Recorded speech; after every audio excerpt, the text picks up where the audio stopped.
The signal components. So this is something I have on my platform, which is, in a downtrend, you're on red signal most of the time, or yellow or something like that, because you're having a faster, more difficult environment.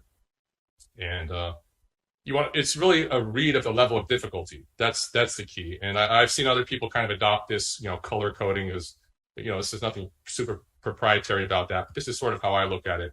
And this is a problem that I had when I was, aggressively swing trading, previously, when I was kind of missing a few things. There's more to it than just finding the best setups. And sometimes finding the best setups in a downtrend is a disaster, because you're missing the full picture. You're not seeing all the ones that are falling apart, that are busting open and throwing back constantly. If you're really good at finding setups, that can be to your detriment, and we're gonna get into that and how to get away from that in a way, and that has to do with maybe even looking into shorting stocks and learning that. So, but one of the signal components, obviously, looking at the last trades and seeing if they're working. Is your universe improving? And we're all gonna have different universe of stocks that we trade, and you have to have certain criteria. Obviously, we're gonna get into that. And these components of the signal can be mixed, and I'll do this from time to time. Like at the end of the 2020 run, I was actually on yellow signal because I knew we were coming to the end of the run. As I was like February 11th in 2021 going to red signal, from way over green size, using yellow risk management. So you start to combine some of the components. You start to go a little faster as things get more difficult, moving your stops up. And so there's a lot of art to it. There's no one thing that'll say, okay, you have to be this certain size. It's just, these are typical levels. It's just something to consider as ballpark, right? So if things are really difficult coming from cash, you're on red signal. You're trying to build your way up to 25% invested, and get better than that on the heels of success, of course. And it's all about being faster at that level. If you're on a red signal, most of the trades aren't working, or they're getting blown up. So you're taking some profits quickly, moving some stop to even, and then you're protecting your account. And that's the key. You don't want to lose on the red signal. You want to be around for that time you can move up and have an easier time of it.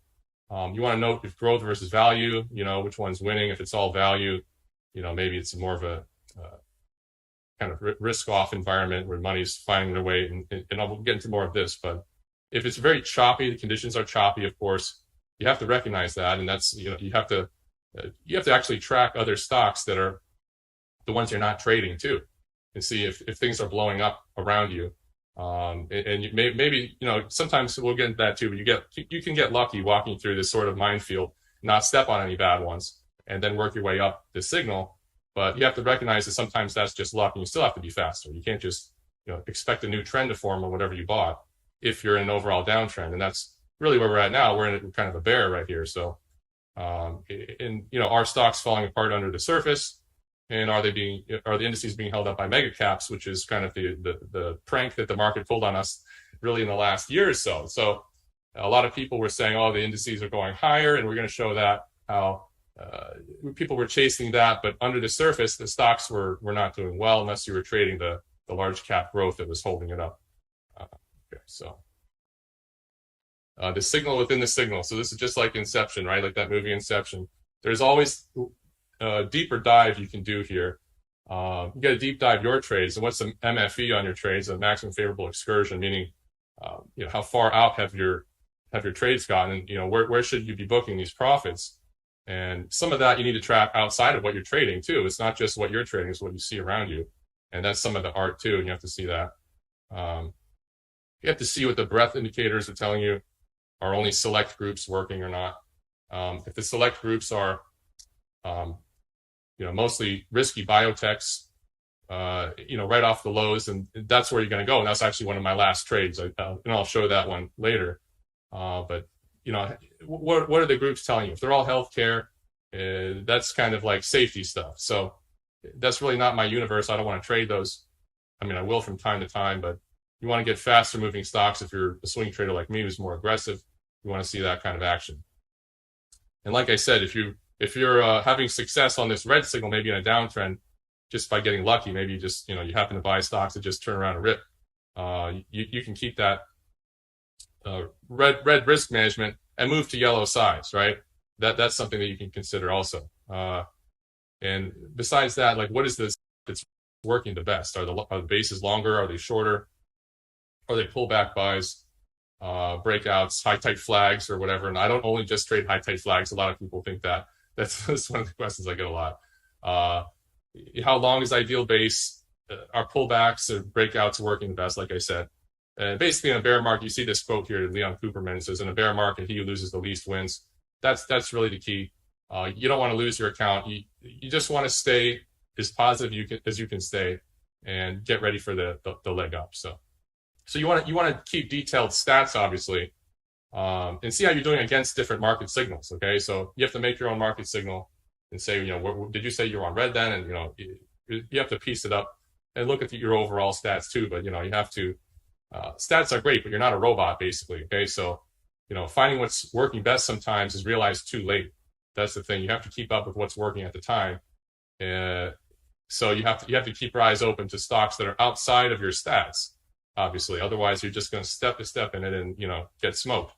Okay, so no two traders can have the same results, obviously, and there's always an area to improve. So you have to study all that stuff.